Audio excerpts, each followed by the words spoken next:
Today, I'd like to show you how to get wider tracks. We're going to use Leapwing Audio Stage 1 for this exercise. I have put it on my stereo bus, and let's hear what we have first.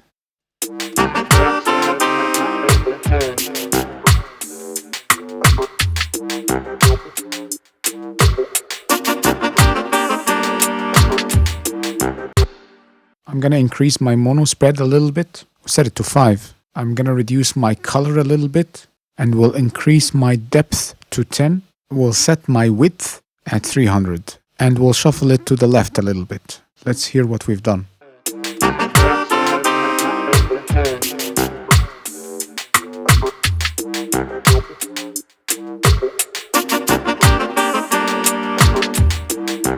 Here's again before.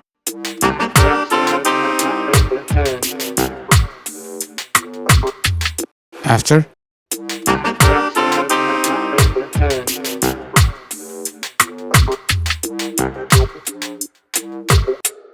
And we're done.